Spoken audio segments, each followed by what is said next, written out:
Bismillahirrahmanirrahim. Assalamualaikum warahmatullahi wabarakatuh. Waalaikumsalam warahmatullahi wabarakatuh.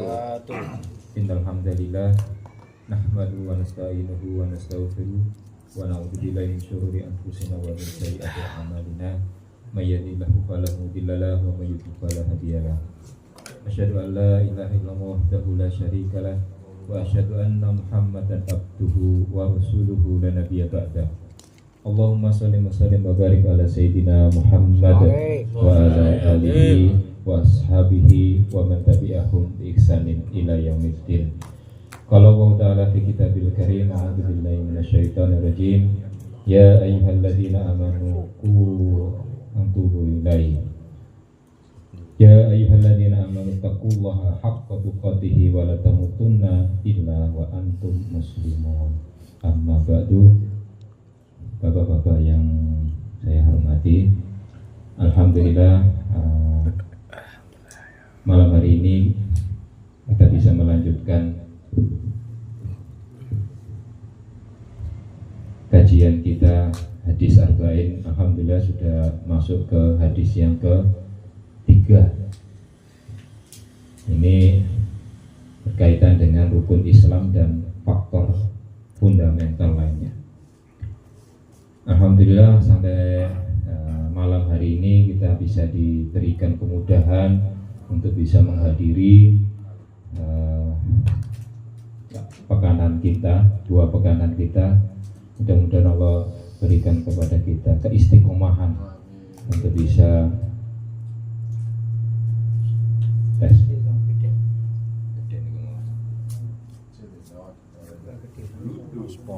untuk bisa istiqomah menjalankan ibadah di rumah kita ini, insyaallah. Bapak-bapak sekalian yang saya hormati, hadis ketiga di kitab Al-Wafi, hadis Arba'in Nawawiyah ini berbicara tentang rukun Islam. Saya bacakan matanya. An Abi Abdurrahman Abdillah bin Umar bin Khattab radhiyallahu anhuma qala sami'tu Rasulullah sallallahu alaihi wasallam yaqul bunyanil Islam ala khamsin syahadati an la ilaha illallah wa anna Muhammadar Rasulullah wa iqamis shalah wa ita'iz zakat wa hajjil baiti wa shaumi Ramadan. Rawahul Bukhari wal Muslim. Abdurrahman Abdullah bin Umar bin Khattab radhiyallahu anhu berkata, aku pernah mendengar Rasulullah sallallahu alaihi wasallam bersabda, bunyanul Islam ala khamsin. Islam itu dibangun di atas 5 pondasi. 1. Persaksian bahwa tiada Tuhan selain Allah dan Muhammad Rasul Allah. 2. Melaksanakan sholat. 3. Mengeluarkan zakat. 4. Haji ke Baitullah. Dan 5. Puasa Ramadan.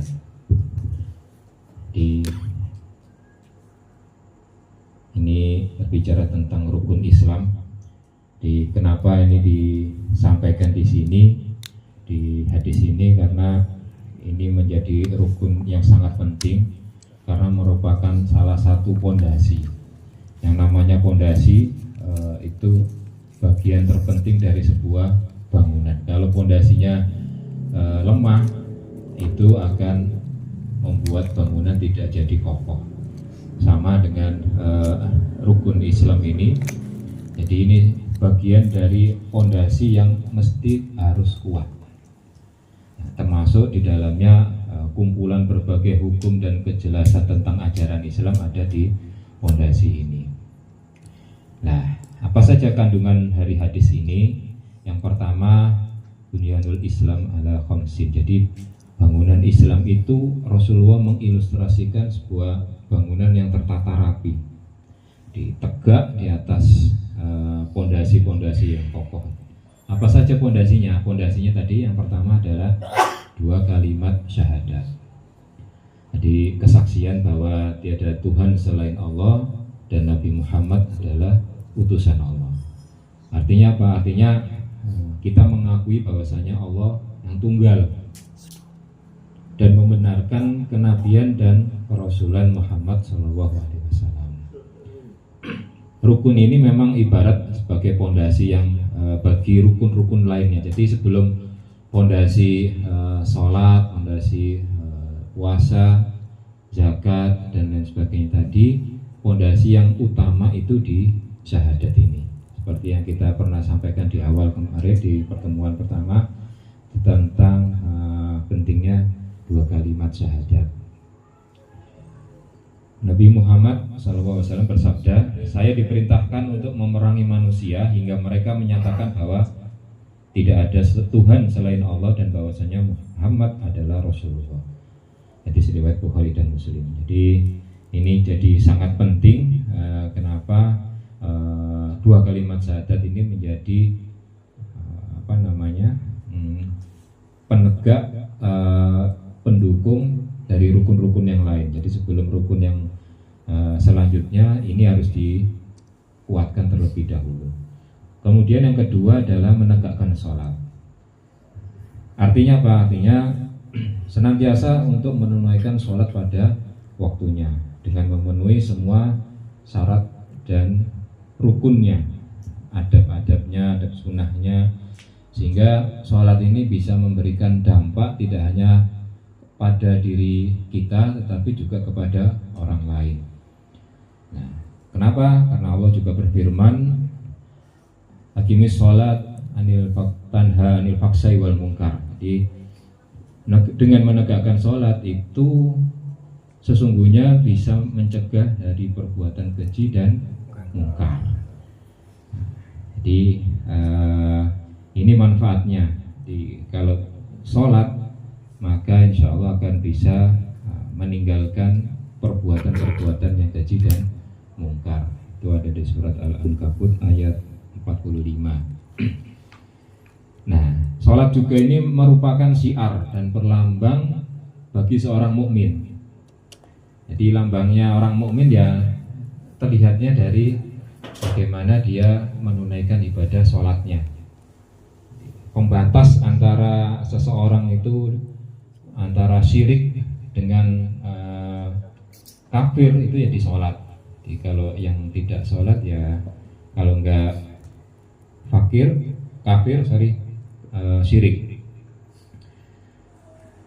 Itu yang kedua. Nah, yang ketiga menunaikan zakat. Nah, zakat ini bagian tertentu dari harta yang dimiliki oleh seorang muslim yang wajib dikeluarkan jika telah memenuhi syarat. Ini ada syaratnya kalau zakat. Syaratnya adalah sudah masuk nisab, batasan harta yang wajib dizakatkan. Nah, kemudian yang kedua adalah haul. Harta tersebut sudah dimiliki selama setahun. Nah, berikutnya adalah hartanya sendiri. Kepemilikan penuh harta tersebut pada dirinya. Nah, itu sudah wajib untuk harta tersebut dizakati. Tentu syaratnya 3 tadi ada hitungannya. Nah, jadi tidak serta-merta bebas seperti ketika kita mengeluarkan infak atau sedekah, tapi kalau zakat ada hitung-hitungannya. Itu 2,5% dari harta yang kita miliki. Itu yang penghasilan atau emas. Nanti pertanian beda lagi. Kemudian perdagangan dan lain sebagainya. Nah, ini merupakan ibadah yang berhubungan erat dengan harta benda, zakat ini. Karena apa? Karena dengan melalui zakat itu akan tercipta keseimbangan sosial. Jadi akan terjalin kasih sayang di antara manusia, terhapusnya kemiskinan dan saling menghargai sesama muslim. Yang ketiga, yang keempat adalah haji. Haji adalah pergi ke Baitullah. ini juga amalan yang kaitannya hubungannya dengan harta. Jadi orang yang punya harta, yang mampu dan dipanggil, maka wajib untuk menunaikan haji ke Baitullah. Kemudian yang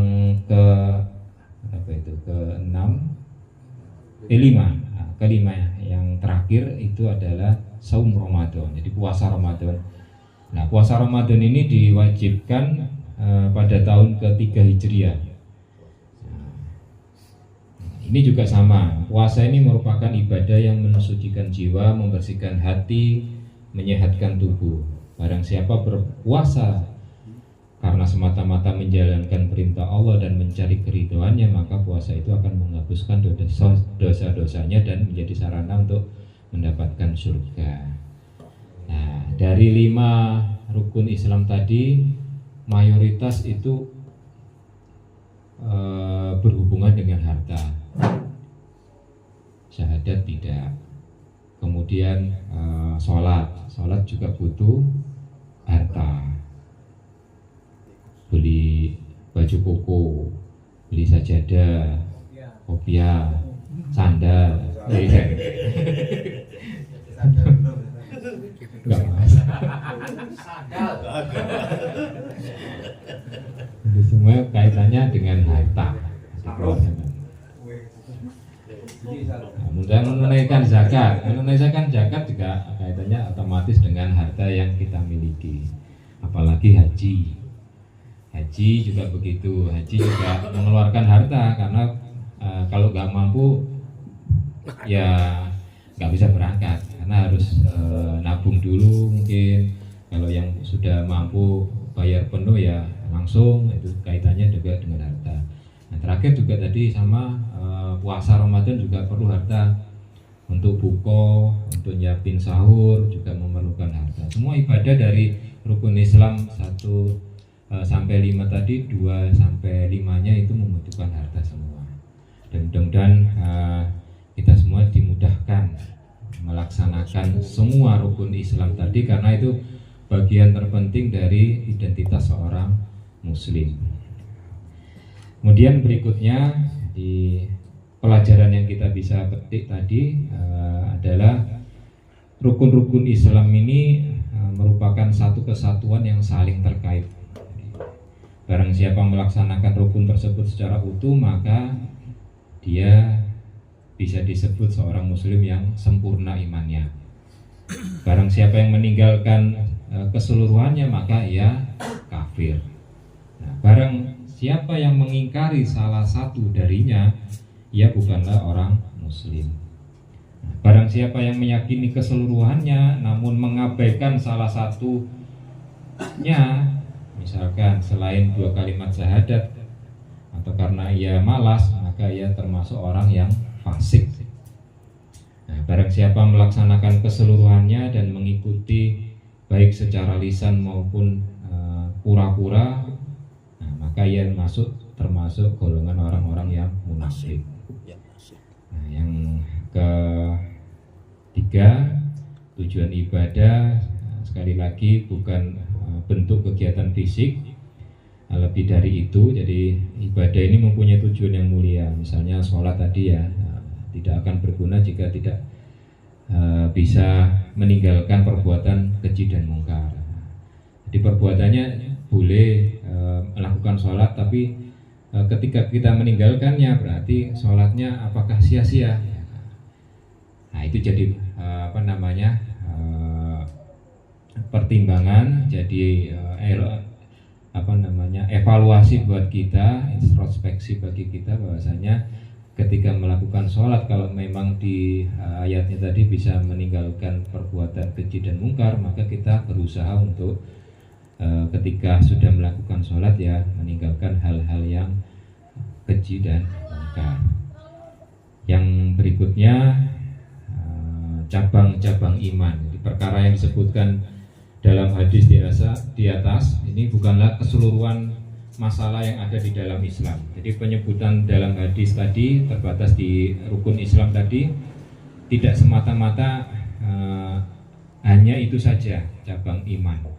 Tapi banyak perkara-perkara lain yang tidak disebutkan Rasulullah di sana dalam sabda tersebut. Nah, didukung juga Rasulullah pernah bersabda, iman itu mempunyai cabang hingga sampai 70 lebih. Muttafaqun alaih.